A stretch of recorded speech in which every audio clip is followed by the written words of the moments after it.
Thanks in advance for your support of Tradition 7. Every AA group ought to be fully self-supporting, declining outside contributions. We talk a lot about home group membership at Treasure Map Group because we believe it is vital to our recovery. What does it mean to be a home group member? Here is a brief excerpt from a General Services Conference approved pamphlet, the AA Group. The AA Group, traditionally, most AA members through the years have found it important to belong to one group that they call a home group. This is a group where they accept service responsibilities and try to sustain friendships. And although all AA members are usually welcome at all groups and feel at home at any of these meetings, concept the home group is still remains strong bond between AA members and the fellowship. With membership comes the right to vote on issues that might affect the group and might also affect AA as a whole, a process that forms a very cornerstone of AA service structure. With all group conscious matters, each AA member has one vote. This ideally is voiced through the home group. Over the years, the very essence of AA strength has remained with our home group, which for many members becomes our extended family. Once isolated by our drinking, we find the home group a solid continuing support system. Friends are very often a sponsor. We also learn firsthand through the group workings how to place principles before personalities in the interest of carrying the AA message. Talking about her own AA group members, part of my commitment is to show up at home group meetings and greet newcomers at the door and be available to them, not only for them, but for me. My fellow group members are the people who know me, listen to me, and steer me straight when I am off in left field. They give me their experience, strength, and AA love, enable me to pass it on to the alcoholic who still suffers. If you're interested in making Treasure Map meeting your home group, please see somebody over the table and a break, and be good. Okay. 12 steps. Don't forget how it works. Okay. And now we'd like, go ahead. Sorry. Is that better? Okay. And now we would like to have Mark come up and read how it works.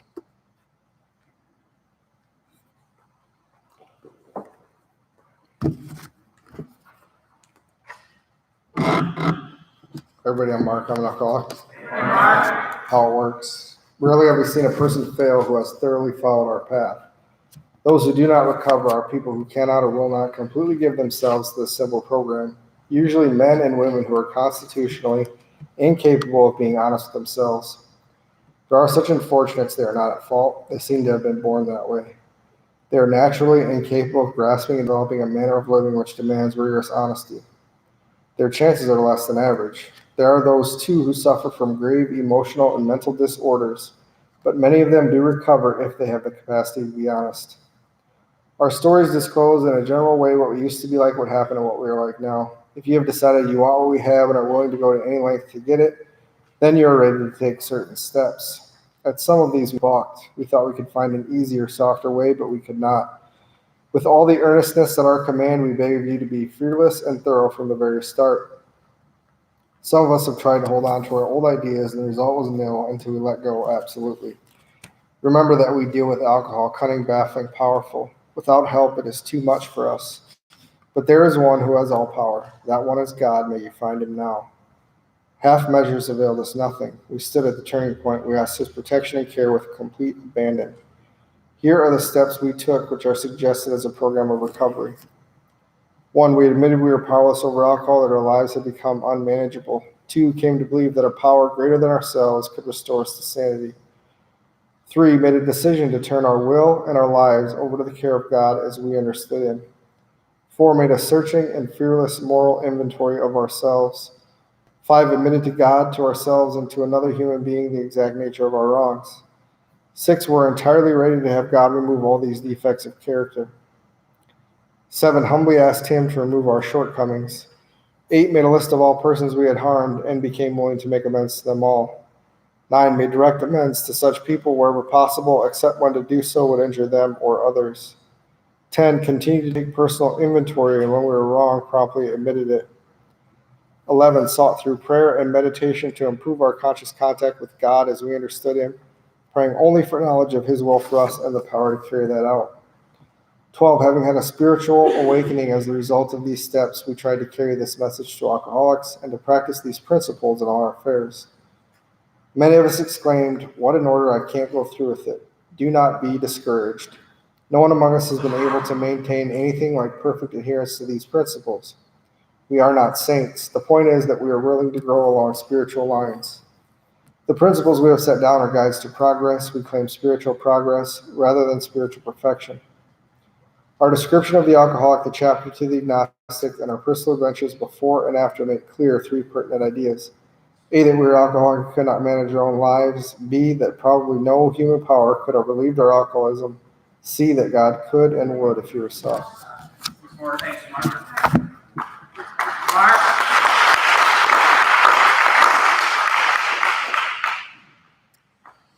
And now I'd like to call on Jane to read the traditions.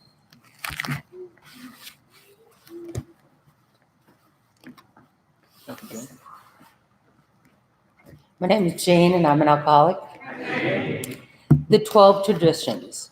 1, our common welfare should come first. Personal recovery depends upon AA unity.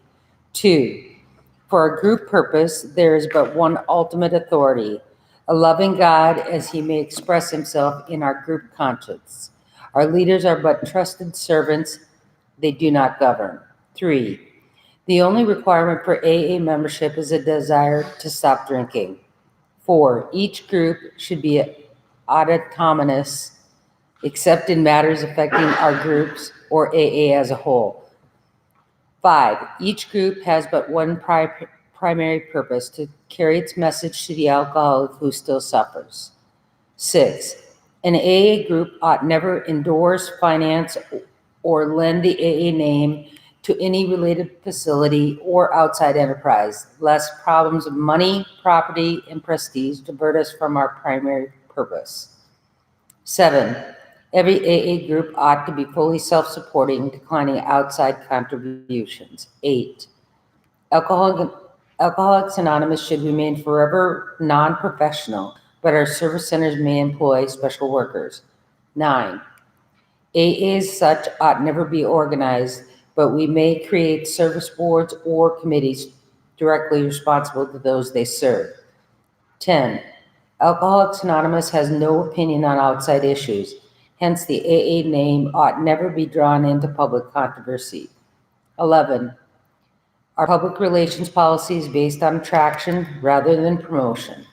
We need always maintain personal anonymity at the level of press, radio, and films.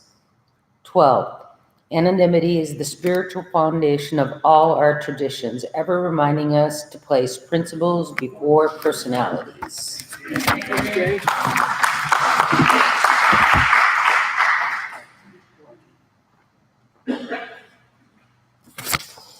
And then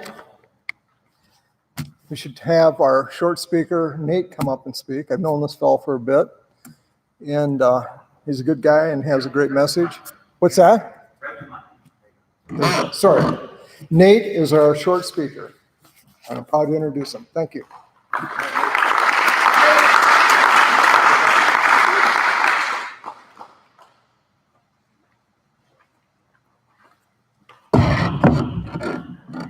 Can you hear me? Good evening, everybody. My name is Nate, and I'm an alcoholic. I was asked to speak, and I got here, and I was like, I don't even know what the topic is tonight. He's like, well, just say something. Experience, strength, and hope. And I was like, oh, I could do that. My name is Nate. I'm an alcoholic. My sobriety date is July 11th, 2013. That's the day that I became clean and sober. I had been coming to Alcoholics Anonymous for 9 months prior without ever having a drink. I walked through the doors of Alcoholics Anonymous on October 10th, 2012, and I haven't had a drink since I walked through the doors of AA. I wasn't ready to let go, absolutely, as they say, and I was still smoking the weed, the grass, the reefer, whatever you want to call it, the hooch, I don't care, whatever. I was maintaining, if you will, and went and signed up for a 9-month chip.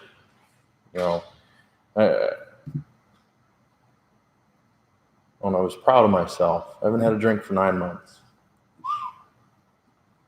And then I walked out the door after signing up, and something happened. It was like a huge weight was put on my shoulders and chest all at the same time. Something wasn't right. And I went and told somebody about it. I said, "Can I tell you a secret?" And they said, "Well, I love secrets." Told them what happened, and they said, "You need to get back to your sobriety." So I did. I called my sponsor in a mess of tears and told him. And he said, "Yeah, get him back. Get back to chips. Start all over again." Okay. So I celebrate on July 11th because that was my first day of being clean and sober since I can remember. What got me to that point was a lot of misery, a lot of struggle, a lot of, horribleness. People talk a lot about what it was like, and then a little bit about what happened, and then some about what it's like now. My experience has been that AA works. That little story that I just led there, is proof. I didn't have to go to jail again. I didn't have to give anything else away, like my family, my job, my, self-respect, because I never had that anyway. I didn't have to do any of those things that got me to this place, because I was trying my best with all the ability that I had to work my steps, to work this program. I knew I didn't want to drink, but a little bit of pot's not going to hurt anybody, whatever. It's the same thing. It's an escape from the reality that's set before me. And since then, I've made a lot of mistakes, a lot in sobriety. But the cool thing about that is, the cool thing about making those mistakes and going through those things and having those heartaches in sobriety is that each and every one of them is learning experience. I believe the big book tells us that. Capitalize this as an opportunity to help the next guy. I had a guy call me last night, and he's like, "Hey, I got sponsees. Hooray!" And I'm like, "Awesome. Tell me about your sponsees." And he said, "Well, the one guy, we're just trying really hard to keep him sober as much as we can right now. And then the other guy, I don't know much about him. He just asked me, and I gave him my number. My sponsor, my current sponsor, he runs kind of a tight ship. I asked him to sponsor me, and he said, yeah, because he'd seen me around for a while. But anybody else that I've ever seen asked, and then he tells me, and I tell all my guys this, is read the first 164 pages and do not call me until you're done. So I was like, did you give him the assignment? He's like, what do you mean? Oh, no. I was like, well, this is a learning experience. Well, there's a lot of heartache in AA. I've been around for long enough to see people come in and go out. I've seen people take their lives. I've seen people, just anguish. I've seen people, succeed, absolutely succeed. My experience with this is life-altering, life-changing. I'm a completely different person than I was 7 years ago. I'm a completely different person than I was 2 years ago. I'm a completely different person than I was ever. A person I never thought I would be. There's no clock. I don't know. What kind of time do I got? You got a shepherd's hook ready, Dale? I was like, I can go on and on and on and on. 15 minutes. The person that I was when I walked in, was that desperate person. I was absolutely desperate. Anybody in here been in legal trouble? Anybody in here been homeless? Anybody in here have just been so miserable that there was never, ever, ever going to be any way out? That's what brought me to AA. Those feelings, those travesties, those just soul-crushing moments in life. That moment that it was apparent that these got me there, my own two hands, and nothing else, was the moment that I knew that I needed help. I can do this on my own. I've got this. Don't tell me what to do. Rah. I did these things to myself. I put myself in these positions. I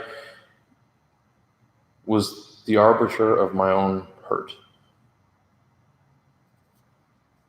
Well, today that's not the case. I hopefully I've learned some things. There's a few people out here that know me and they're like, yeah, right. But the thing is that, I've learned that I don't know anything, and that's huge, because before I came to AA, I know it all, and let me tell you about it. I'll tell you all about it, and then I'll tell you a different story in a minute. I don't know a lot, and that's wonderful, because that gives me an opportunity to learn from you and you and you and you and you. The things that I found in AA are the ability to like who I am a little bit more every day. I have the ability. That doesn't mean that I always take it. Take that opportunity. 3 minutes left. Goodness, how do I wrap this up? I found a fellowship, a friendship, an absolute camaraderie that I've never known anywhere else. I found the first thing that I found. Let me go back. The first thing that I found was hope. I found hope here. Anybody else found hope here? Nice. And I never let that go. And I don't ever want to let that go. That hope has given me the ability to,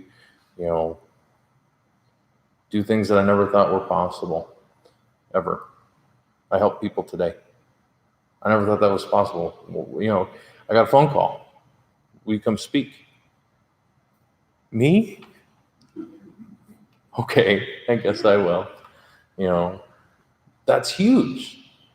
People didn't want to hear from me before because they'd already heard it already. Some of you guys have already heard this stuff already from me.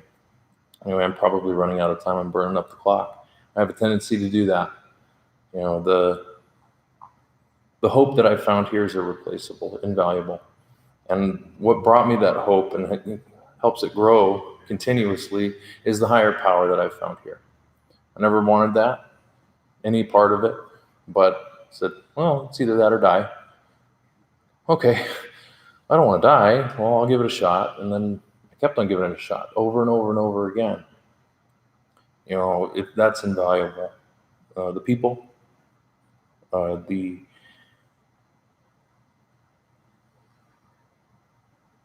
just the growth that I've done through the 12 steps, through the helping of other people, the learning, the good and the bad, all those things keep me here. Seems ridiculous if you're a newcomer I go sit somewhere for an hour and I listen to some people talk, or a bunch of people talk, and that's supposed to make me better. Well, no, not all together, but not just that. It's a lot of work, and it's a lot of learning, and it's a lot of making mistakes, but doing it without taking a drink or getting high. That's what it took for me. I came in, I got a book, I got a sponsor. I struggled to find a higher power, but I eventually did. I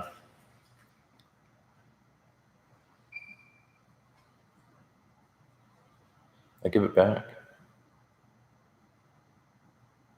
Just like the guys that came before me did. Anyway, I'm sure that I'm over time. The thing is that, AA has given me my first chance at life. Because I never took it before I came here. It was always death. I took death. That's all I wanted. Now all I want to do is live and be the best person that I can for all of you guys, for my family, for, my total stranger. Anyway, I'm glad to be here. I'm glad to be sober today. You guys having me up here helped keep me that way for at least the last, few minutes, and I appreciate that. I'm not a pass.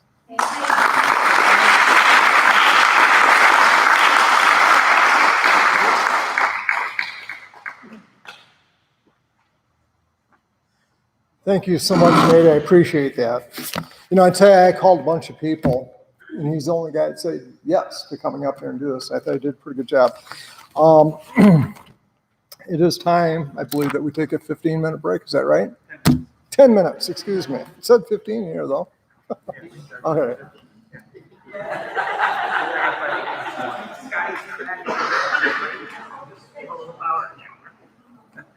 Yeah.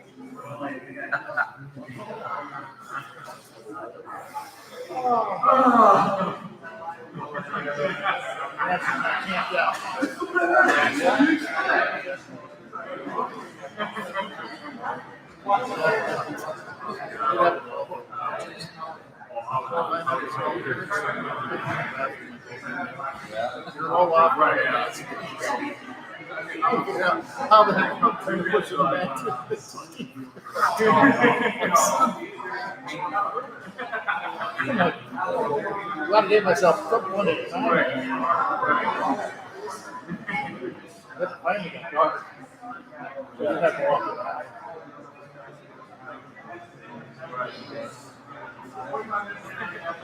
What did I do?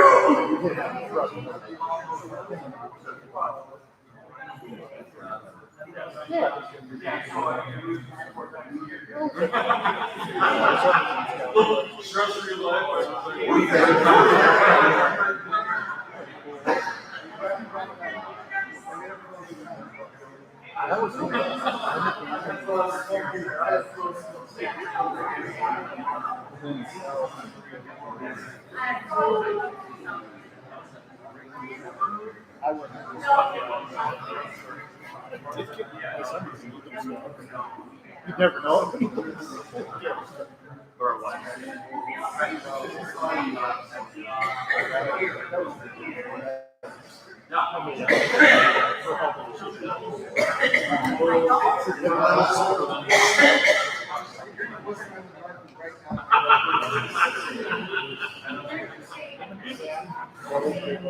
I don't miss that. No, I love Florida. You want to smack him in the face.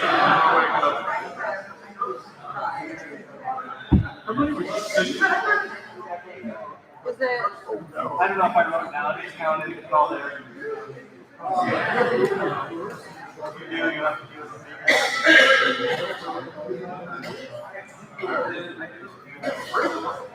That's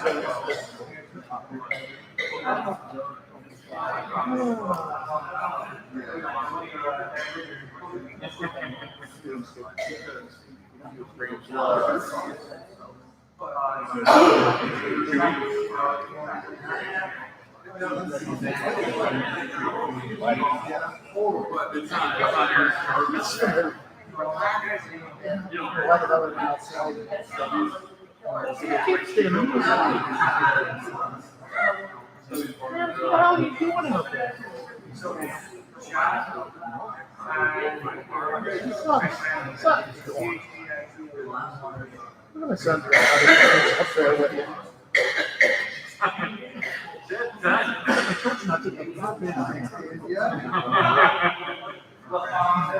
It's something.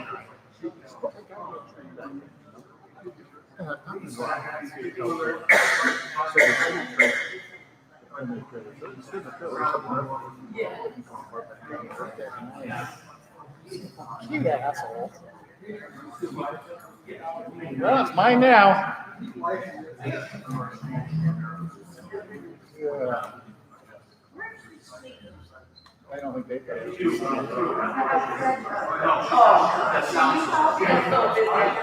Yes, it's working.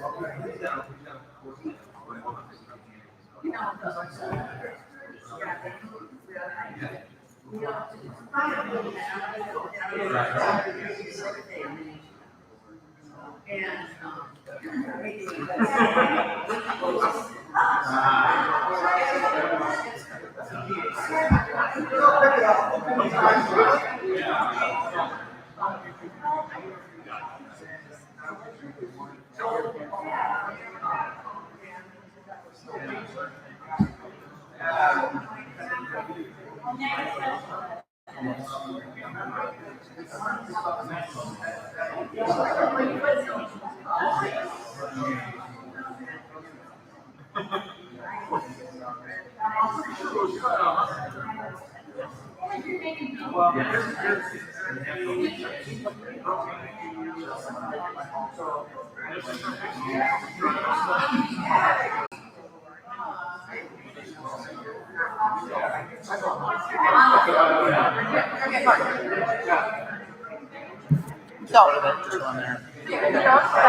I've got one of the cards over here in case he needs that up there.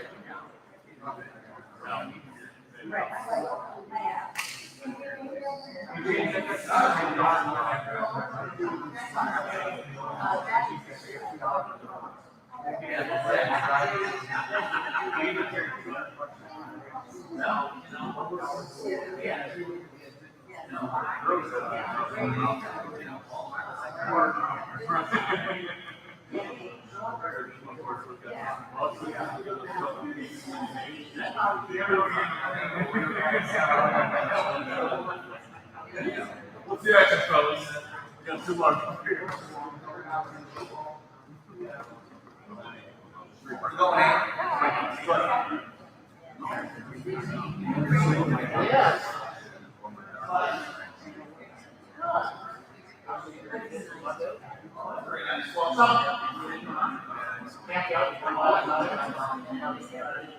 Oh, very good. Very good. Yeah.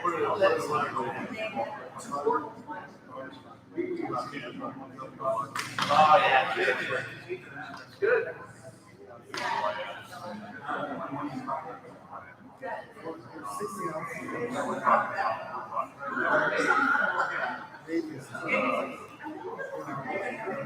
Oh, yeah.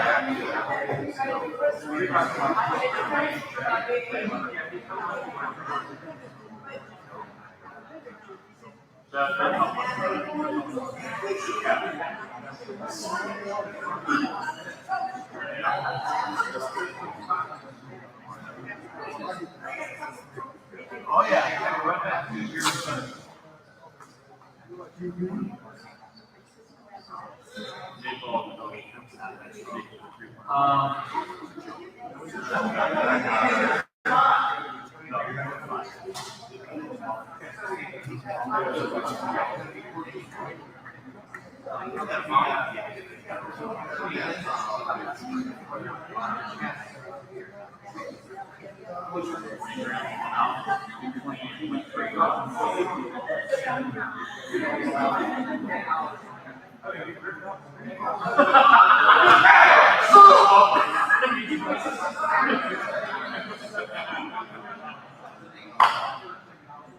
But the zip straight up.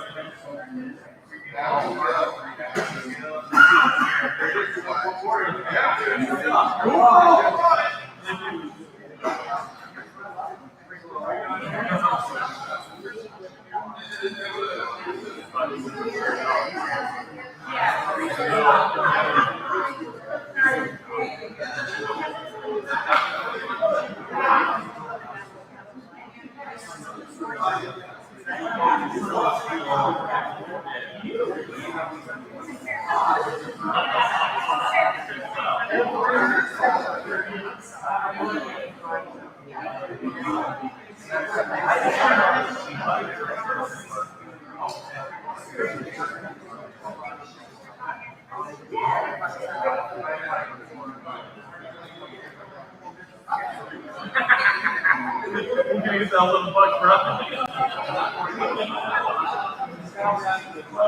We're gonna do this. I'm gonna do that little 44.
Don't mess this up, Jessie.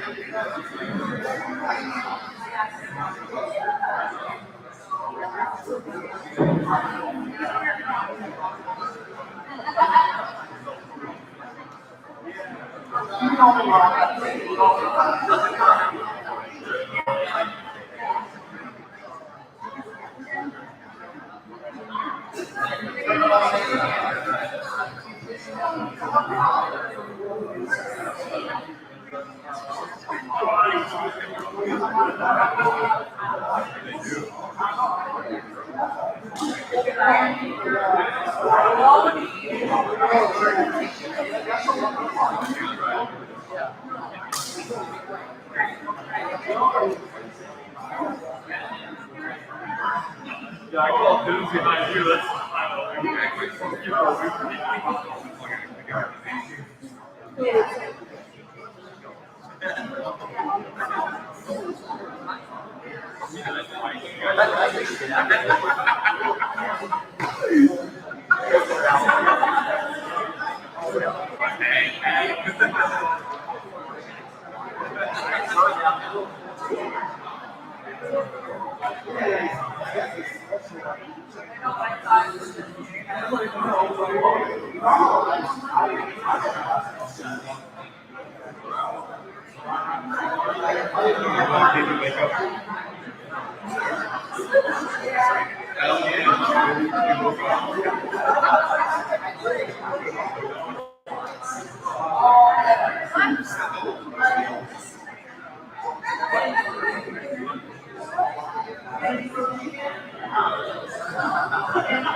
Could everybody find their seats? Our next speaker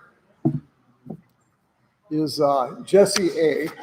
I've known him for some time, and he's a good dude, and I'm sure he has a great message. And with that, I welcome Jessie.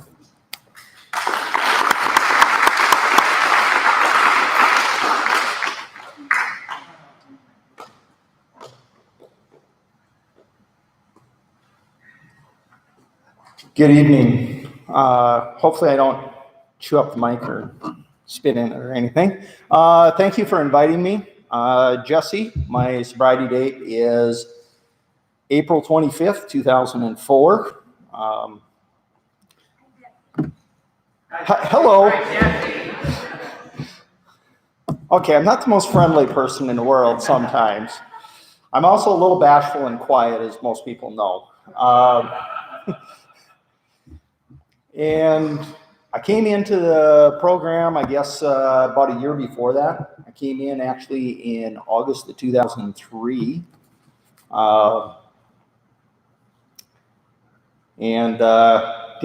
Wasn't quite ready yet.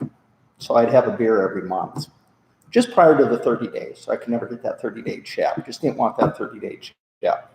And then finally woke up in April. But I guess I'm supposed to tell kind of my story tonight. I haven't done this for a long time, so bear with me. I grew up on a farm up in North Dakota, moved to South Dakota in 93 for a job in Mitchell. Had a blast in Mitchell. I don't remember any of it, but I was told I had a lot of fun. I ran into my boss that I had in Mitchell one day, and I said, we were both over here, and it was after I sobered up, and I said, he goes, do you miss Mitchell? And I said, I really don't. I really like it over here. And he goes, geez, he goes, that surprises me. I said, well, why would that surprise you? And he goes, you had a lot of fun in Mitchell. And I said, that's what I've been told. I think we should talk about that someday. He goes, not until I'm retired. He's still working for the company. He goes, there's a lot of things that went on that I don't think I should know. I said, you're probably right. But that's how I ended up in South Dakota, and then in 94, I moved to Sioux Falls. Prior to that, I grew up in a normal family. What we thought was normal. I'm the youngest of 4 by 5 years, and the other 3 are within a year of each other, and then we waited 5 years to have the best. And I am the only addict alcoholic out of the group. The other 3 all think they're normal. I'll let them believe that until they're ready to think otherwise. But childhood was good, life was good. Mom and Dad were there, had a great family, had a good life. My siblings were very kind to me, a lot kinder to me, I think, than I was to them most of the time. I was kind of a little brat most of the time, and had a grandmother wrapped around my finger, and I could do no wrong. That was awesome. Love that. When I hit high school, drank a couple times during my freshman year. No big deal. Beer here, beer there. That was it. And in my sophomore year, I decided that I really wanted to, because everyone was telling me about this great high they got from drinking alcohol, drinking beer. I'm like, geez, just 1 or 2 and I'm full and I'm done. Just didn't taste that good to me. And unfortunately, that didn't last. With the first drunk, the alcoholism came out in full force. And from that point on, for the next 20 years, I didn't go a week that I was without getting totally bombed. And then I actually found the perfect job for an alcoholic. I worked at a restaurant, supper club, in high school. And at 16, they decided that I shouldn't probably be in the kitchen, so they moved me behind the bar. Great place. So I was mixing drinks, putting beer up on the bar for the waitresses to carry out to the table. We didn't have a sit-down bar. I was serving drinks on the other side to the restaurant patrons and my teachers and everybody else. And boy, I tell you what, for a person with an alcoholic background, it became really convenient to start about, I got there at 4:30, so I usually wait until 4:35 to start pouring myself beer. And I also had a boss that was the second boss that I had at that place was also an alcoholic, which is also very convenient because you learn to drink whatever they're drinking that night because those bottles aren't counted. So I had a lot of things going in my favor. I had the cops love me, my teachers loved me. I could drive home every Friday and Saturday night. One of the 2 nights I would get pulled over by the county or the state highway patrol. They'd flash their lights, I'd hit my brakes, they'd shut their lights off, they'd pull up behind me and crawl out, sit in their car for about an hour and visit with them. Unless they received a call, and then they'd kick me out and tell me to go home and probably follow me home sometimes and make sure I made it. And their questions always was, when I got in the car, they'd say, "What have you been drinking tonight?" They knew I was drinking for some reason. "What have you been drinking? How much have you had? Do you have any open?" And I always added the keywords, "and showing" in the car. Which I was fortunate enough that I had the nice little garbage can in the front seat of the car there. You could set a beer underneath the lid of the car. So it was never showing. It was there, but it wasn't showing, right? I wasn't lying to them. I found out later that not all police departments are that way. Sioux Falls PD do not believe in that. But, you know, I had many adventures and could talk about a lot of them. A lot of, when I was living in Hanscom, Minnesota, I moved around a lot. Because with every move comes sobriety, right? Because you're going to be sober in the next place you move to. That was always the thought in the back of my head. Moved to Minnesota, and I was in Arizona for a while. I was in Devil's Lake, Grand Forks, back to Langdon, down to southern Minnesota, Thief River Falls. And when I was in Hanscom, Minnesota, when I was getting ready to leave, just in case you didn't think I was qualified to be here, they had a going away party for me and birthday party for my girlfriend that one night. And we started a little bit early because I actually had the privilege of driving a sandwich truck with a reefer body on the back at the time. It was on a little S10 pickup. Great beer cooler for the ball games. So I had a park at the city park where we were having a ball game and stuff, and everyone had the beer in the back of it. And the mayor was usually riding with me, so I was pretty safe, and we didn't have cops in that town. I know why. So at the end of the night, after we got done having a party, we were going back to my apartment, which was just across the street and down the steps. And my girlfriend, she goes, are you sure you can walk? And I said, no, I'm going to ride the bicycle. Because my bicycle was sitting over there. Thank God I wasn't riding motorbikes yet. Hopped on my bicycle. First I hit the large 30-some-year-old oak tree. The next thing I hit was the granite foundation of an old home that was built during the early 1900s. Loud enough and hard enough that I woke up the couple, and they were on the second story. So then Beth was like, well, maybe you ought to walk home. And I go, no, I'm going to ride the bike home. I said, just go up and open up the door. And she goes, why do you need the door open? I said, just open up the door. I'm riding, and this is one of the nice 10 speeds with the curled handlebars, the really cool ones from the 70s. I'm riding the bike, and I go right down the steps, landed at the bottom. After she found out I was okay, first she laughed and then she yelled. The next morning was the last time I saw her, but that's another story. I was such a gem that I told her I was coming back and everything. I just left town and never talked to her again. Not exactly the most stand-up guy. But I do stupid stuff like that constantly. And then in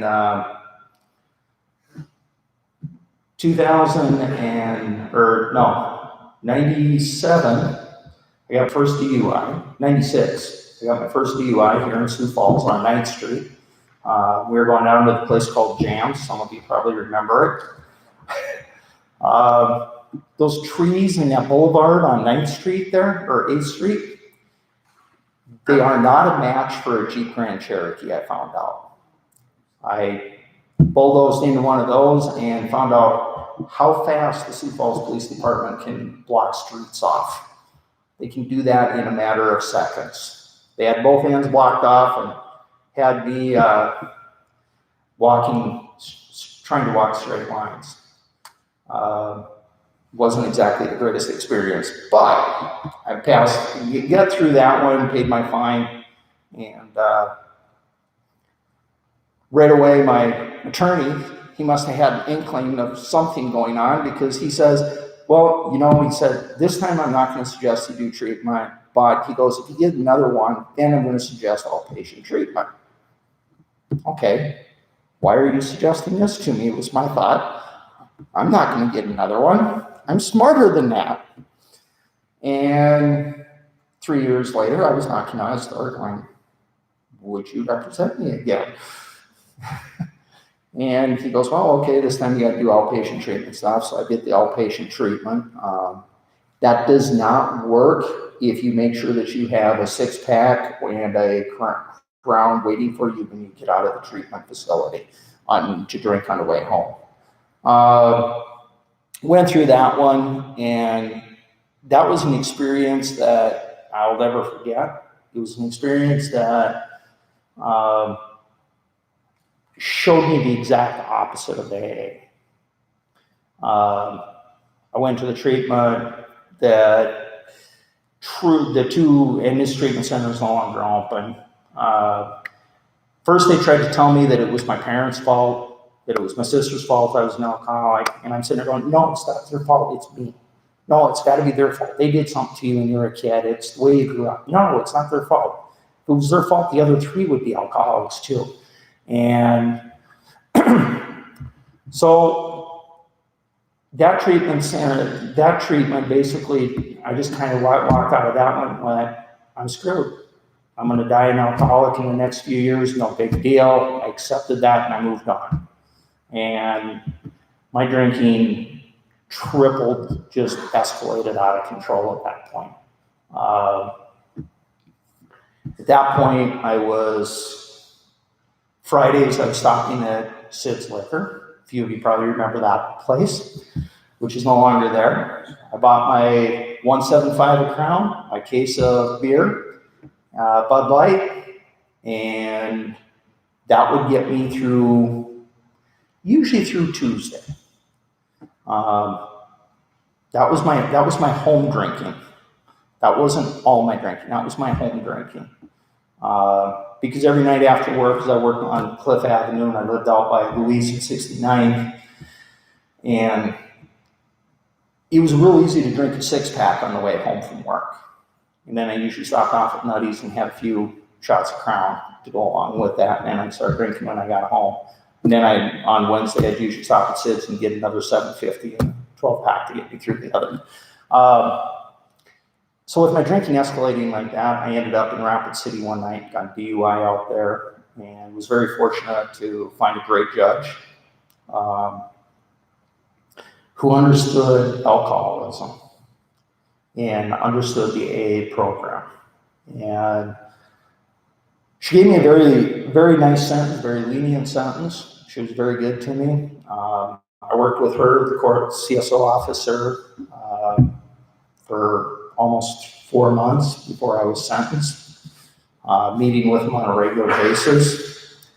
And, you know, when she gave me my sentence, she told me that I ended up with 100 days of work release, $1,000 fine, and I had to go through to outpatient treatment and some other things. And she goes, she said the magic words that I dreaded. She goes, and AA for 5 years while you're on probation. And she finished out to her spiel, to her talk to me, and which she made sense to me, everything but the AA. So when she said, do you have any questions? I've learned that if I ever have to go before a judge again, I am going to take somebody with me that's going to put tape or put their hand over my mouth to keep me quiet. This wasn't only the third time. This was my first time in front of a judge was when I was 18 for a minor in possession. And after we got all done with my last name starting with A, we were the first ones up, and it was me and my buddy. And the judge asked if we had any questions after he gave us our sentence. And I said, "Yes, Your Honor, I do." And right away, my friend grabbed me by my belt loop and started trying to pull me down. Courtroom was silenced in a matter of seconds. And he said, "Well, what's your question, Mr. Albrecht?" And I said, I'm kind of confused here. I said, "We are in an adult court being charged for a minor in possession. Am I correct?" "Yes." I said, "We're in an adult court being charged for a minor in possession. How does that work? Can you explain that to me?" Sat back in his chair and goes, "I don't have a good answer for you." And I knew Judge Metalman because he ate at the supper club that I worked at and bartended at. So he knew I wasn't old enough. So that was my first experience with a judge, and I thought I was going to get killed by the mob of people who were upset with me after we left. The judge wasn't upset, just a few other people. My friend's parents were not impressed. My parents weren't there, but his parents were, and they were not impressed at all. So, but when I was in front of Judge Janine out in Rapid City, not the one that's on, not Piero, that's on TV, when I was out in front of her, when she told me that I had to go to AA for 5 years, I had 3 years of supervised probation, or 2 years supervised and 3 years unsupervised. She told me, she goes, "I'm going to go light on you," but she goes, "If you screw up during these 5 years, you're going to serve out the rest of this sentence, plus you're going to serve the next sentence, and you will serve the full sentence." So I asked her, I said, "Can I take a longer jail sentence instead of going to that AA stuff? Because that does not work for me." Wrong. I got told that AA does work. And she goes, "Where do you live?" And I said, she goes, "You live in Sioux Falls?" And yeah.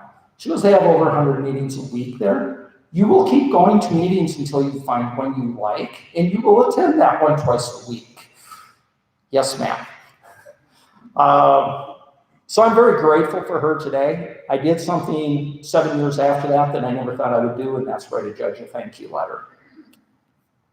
I sent one to her and to the court service officer, both. Those two actually saved my life because they did force me into AA, and if it hadn't been for that, I probably wouldn't be here today and wouldn't have experienced a lot of the things that I've been able to experience since. But anyhow, I came in, went to meetings every Sunday. Had a meeting group out in Rapid City that I attended every other Tuesday. Had one here in town that I attended on the Tuesdays I wasn't in Rapid City. Kind of got things going. Had a sponsor that was working with me, and he was trying his hardest.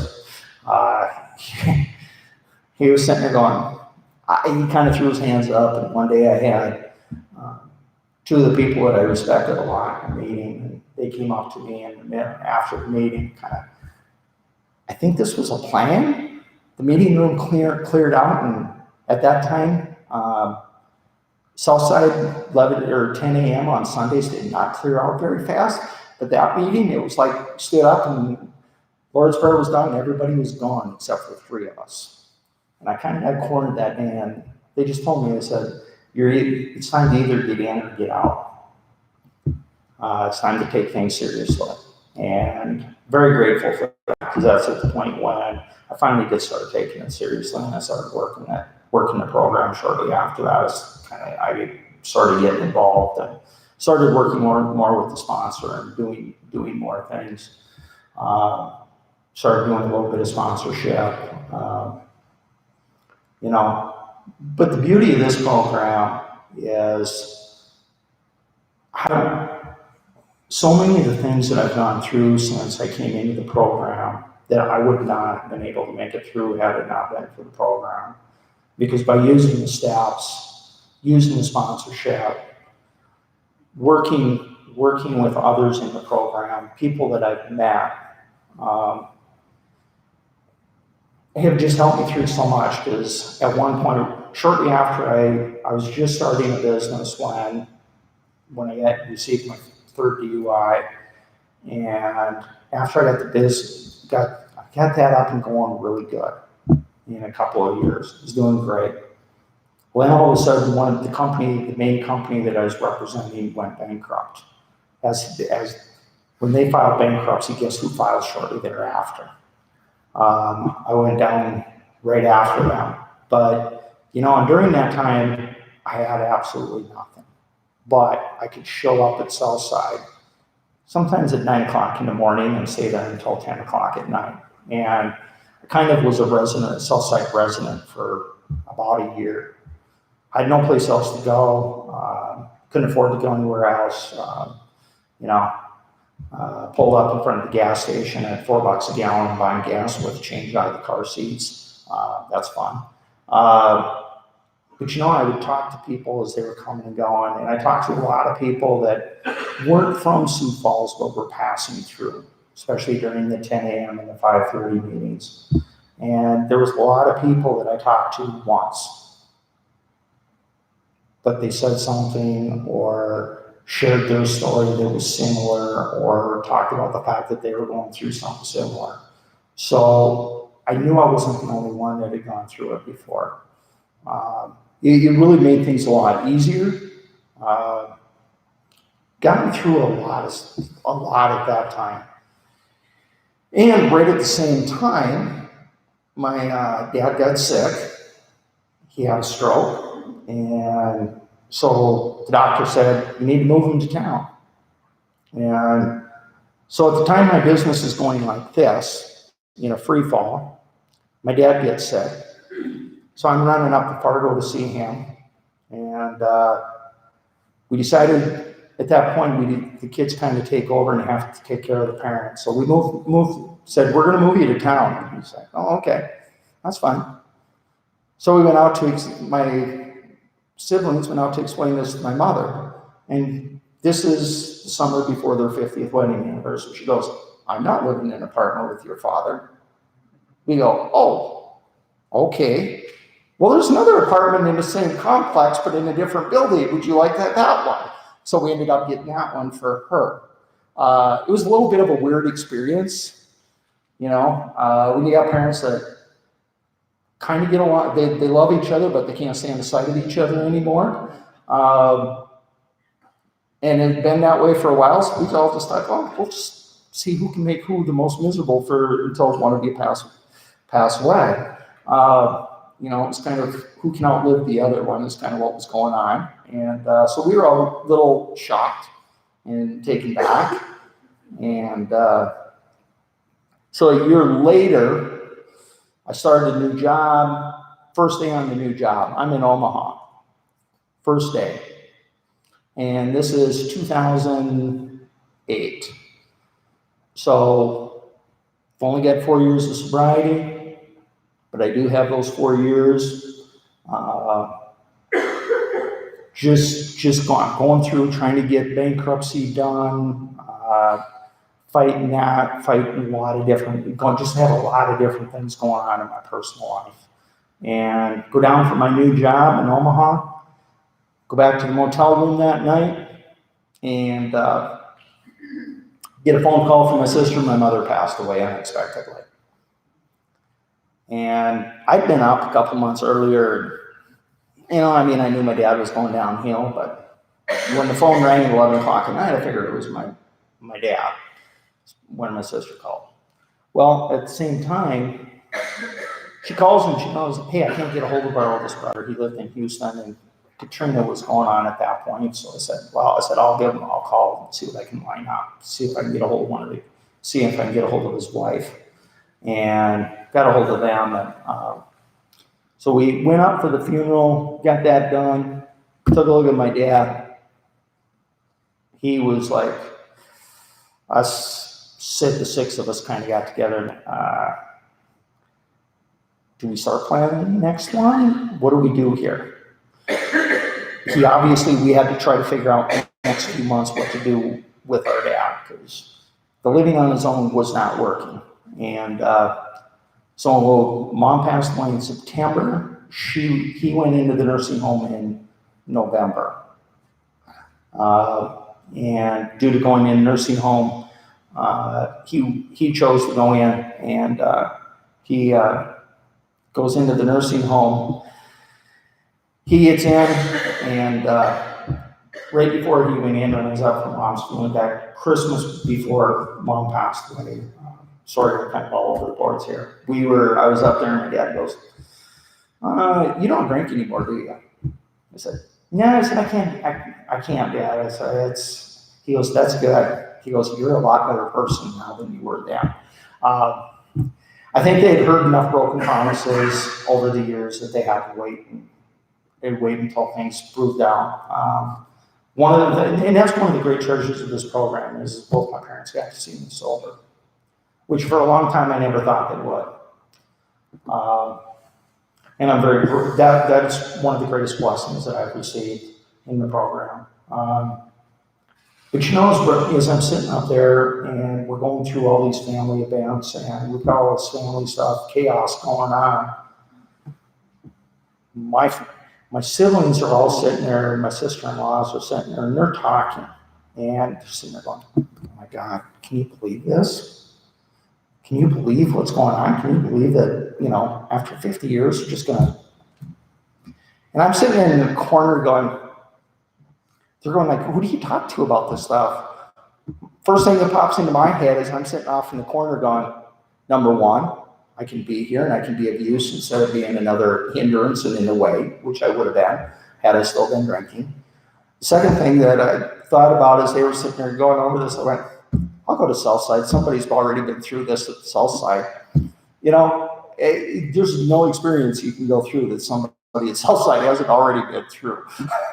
And that's when my mom passed away. I was talking to my sponsor at the time, and he goes, "God," he goes, "I'm sorry about that. I'm sorry to hear that." He goes, "I've never gone through this before, but and he named off like 4 or 5 people that had gone through losing a parent. And he goes, do you need their phone number so you can call them and talk to them?" I said, "No, I've already have them in my phone." And that's the cool part of this program. The support is there no matter what. There's always support. There's always someone to come and talk to. And that's just such a blessing to be able to, talk these things through and stuff. And I guess I'll get back. We kept my dad. My dad was around for another 3 years, and he passed away. And, our family just kept close in contact, and it was cool to be able to be a part of the family. And to actually them see value in me being there, because that was something I'd been kind of kept myself away, because after a couple days I needed to go drink, and I didn't like drinking around now. But I've just pulled through a lot of different stuff in this, and I'm building a business again. And, it's not going as fast as I wanted to. Imagine that. But I've leaned on the program. I've gone, especially when I first started, I'd go to conferences. I was at Roundup every year, heard a lot of great speakers at Roundup. Took a job at Tallgrass for a while. That really helped. Hindered. A lot of good things came out of it. A lot of, I got to see a lot of things that I never thought I would see, and wouldn't have been able to see without that job. It was a true blessing.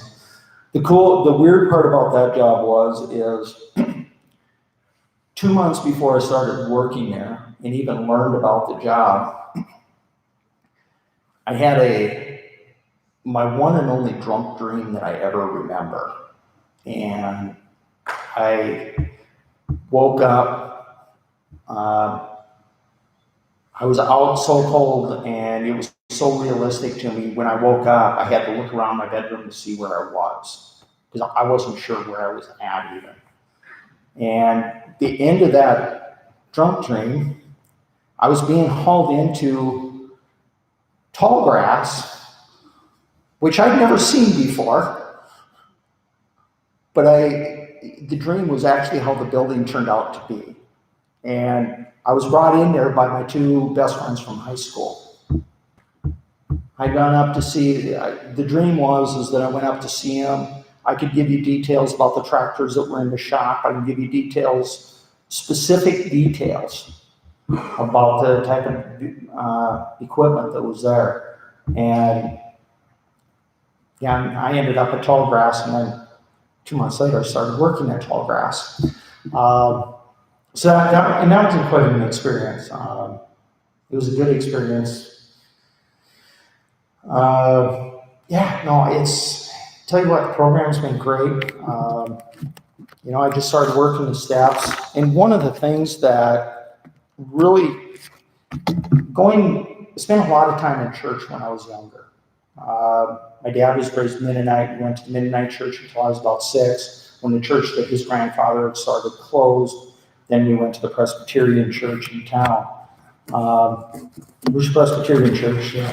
More involvement for the kids, because the Mennonite church, as a kid, you really weren't involved much until you were 13, and then you were baptized and brought into the church.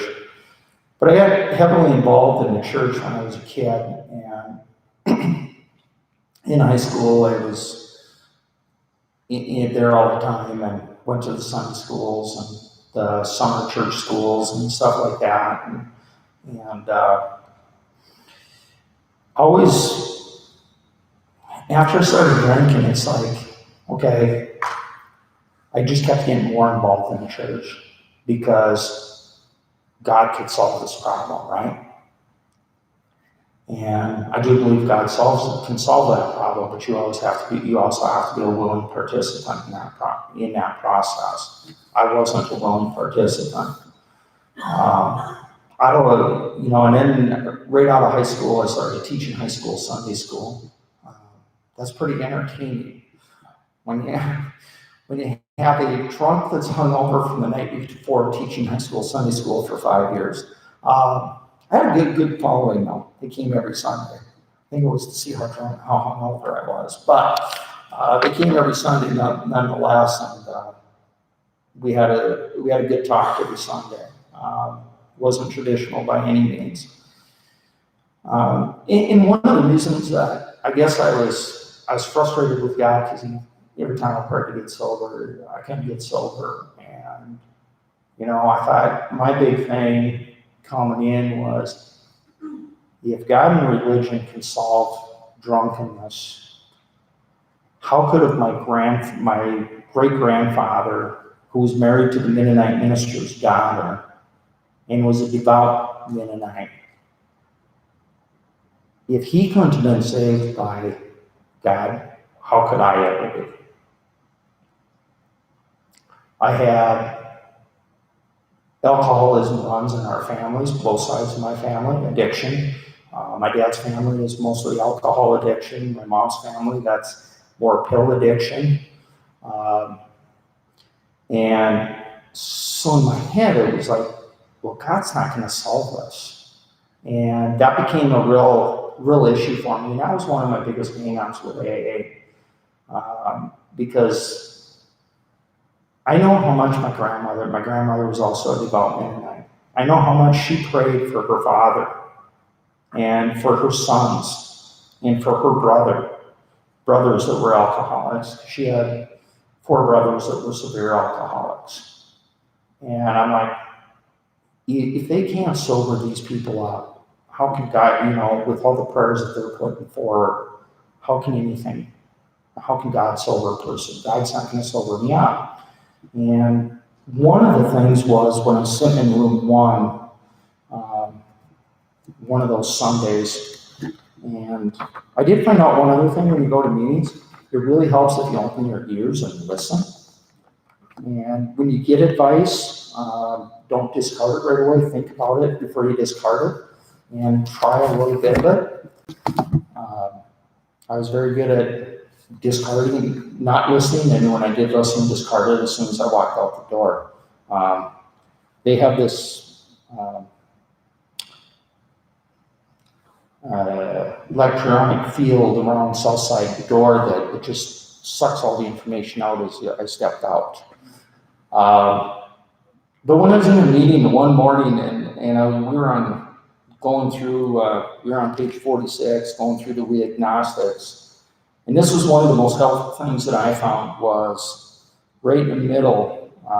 Yes, we agnostics temperament have had these thoughts and experiences. Let's make haste to reassure you that we found that as soon as you're able to, one, lay aside your prejudice, and two, express a willingness to believe in a power greater than yourselves,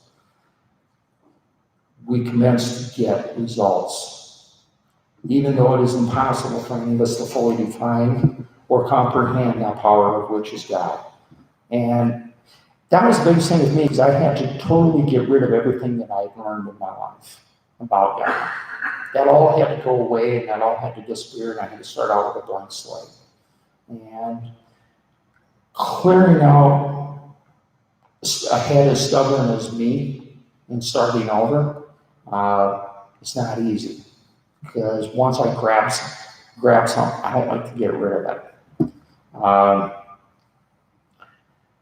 Once I started to do that, the prayers that I know my family members have been saying for me and friends, that's what, once I laid aside the prejudice, those prayers started to come true for my family. As I know that they were all praying for me because they told me they were praying for me. And when I talked to my sister after I sobered up, I said something to her about being sober, and she got really quiet on the other end of the phone. I said, which is unusual for her. We are talking to the family, and I said, "What do you mean?" I said, "You got kind of quiet there," and she goes, "Yeah." She goes, "I kind of thought you had that problem." I said, "Well, when did you start thinking that?" High school. I said, "Yeah, I was a full-blown alcoholic. I was a full-blown alcoholic by the time I was 17, and I knew I was a full-blown alcoholic."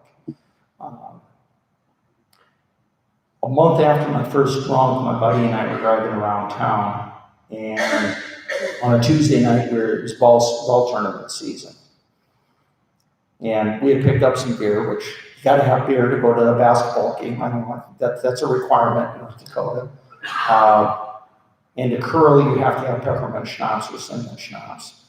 It makes it more interesting. But anyhow, we had that 12-pack of beer behind the car seat, and I said something to him. I said, we need to get alcohol we need to get beer for this weekend. And he's like, kind of gave me a funny look, and he goes, "What do you mean?" I said, "Well, we got the 12-pack here. We need beer for the weekend." He goes, "There's a 12-pack there." I said, "Yeah, I know, but that's just the 12-pack. And he looked at me and he goes, "Do you think you might be an alcoholic?" Well, just a few months after your first drunk, somebody shouldn't be asking you that, probably. And he knew alcoholism because he had a grandfather that was an alcoholic that had been in the program, that was bouncing in and out of the program. And he didn't realize that there was another 12-pack in the trunk, plus a bottle of whiskey in the trunk and a bottle of whiskey in the ditch on the way to the farm. I kept a good supply around. We had 3 family vehicles, and all 3 family vehicles had a bottle of whiskey in them at some point. And someplace in the vehicle, there was always an extra bottle. And we were, one of the times I was home, we were talking about that. And I said, because he was asking me. I went to my 10-year class reunion a month sober. No, the 20th. And that's an experience. Because one of my best friends that night, we were at the dance, and he kind of looked at me and he goes, kind of kept looking at my hands all day long. He kept looking at my hands, and he goes, "What's going on?" I said, "What do you mean?" He goes, you haven't had a drink in your hand all day. And he goes, I don't remember you being without a drink in your hand. And I said, I kind of gave it, I gave it up. And he goes, yeah, it's about time. I heard that from a lot of my friends. Well, one of my friends, when I told him, we were talking about it, and he was asking me about it, and he had been through, he was with me on the night, or we were traveling in the same line of cars when I got my first DUI, and I said something to him. I said that I'd quit drinking, and he goes, well, why'd you quit drinking? I said, I think I've already had my share. And he goes, yeah, so you drank half of mine too. I said, I can't help it, you're a repeat drinker. Learn how to drink better. I wouldn't have had to drink yours. And, I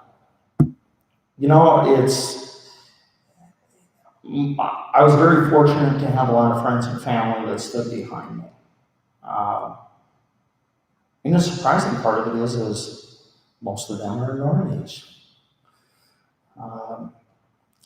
You know you might have a drinking problem when you quit drinking, you walk into the bar. And this was not just one bar, it was a couple of them. Bar Bucks and Gateway, I walked into both of those, and you usually have my drink waiting for me when I got there. Pretty much all the bartenders at Bucks knew me, and maybe that was because the credit card stayed there from Thursday till Monday behind the counter. But I walked into Gateway, and by the time I got to the bar, there was a nice glass sitting there, just the way I like my Crown. Full glass of Crown with a couple ice cubes. And I looked at the bartender, Seth, and I said, what's that? And he goes, well, your drink. And I said, I'm not drinking anymore. I haven't been in there for about a month. Grabs the drink instantly, pulls the drink away, and he goes, thank God. Poured it out, and he goes, what do you want?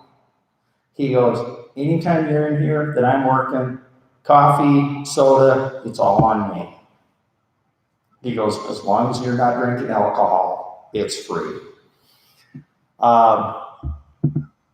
That might have been a sign that I hadn't drank enough there.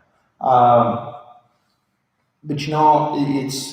I had to let go of all my misconceptions because I had a ton of misconceptions. I thought that life was going to be boring. How can you be exciting when you're not drinking?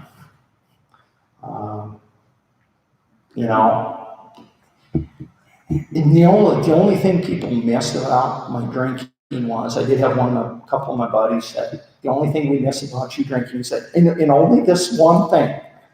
I used to have a habit of walking up to drunks in the bar and mouthing off, I guess. I would walk up to them, mouth off, get them upset, and then talk them back up when they're about ready to hit me, and we'd bump fists and walk out the door for his friends. He goes, I've never seen anybody else do it, but he goes, he'd do it on a nightly basis 2-3 times.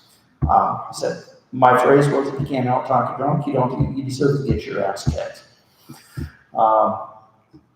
But that's the only thing people missed about my drinking. Other than that, they're all very glad that I'm sober today. There's so many things out of this book, and I mean, I'm a bit better employee. I was able to be a son to my parents. I was able to be a brother finally. I was able to be an uncle. Now I get the pleasure of being a great uncle. I was able to be there for things for my family. What a blessing that is to be able to do that, because it wasn't the fact that I showed up for things drunk with my family. It was the fact that I didn't show up. There's so many things that, did they ever see me drunk? They only really saw me drunk once, and that was my brother's wedding dancing. That was quite a riot. And my dad made me drive home. Because there was cops out. Right. okay, this is a little strange. I'm drunk, you had 2 beers. But, so they didn't have to put up with me being drunk around them. But I missed a lot of birthdays. I missed a lot of family events. And even when I was there, I wasn't really there a lot of times because I did want to be out drinking. So, thank you for listening to my nonsense and my rambling, because that's what I do best. Thank you.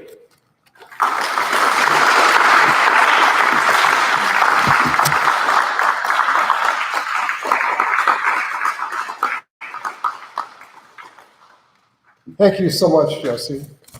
Shall we now close with the Lord's Prayer? Jesse and Nate, if you would come up here at the end of the meeting, and people would like to greet you and thank you for speaking tonight. And I want to thank both of you as well right now. Let's close with our Father.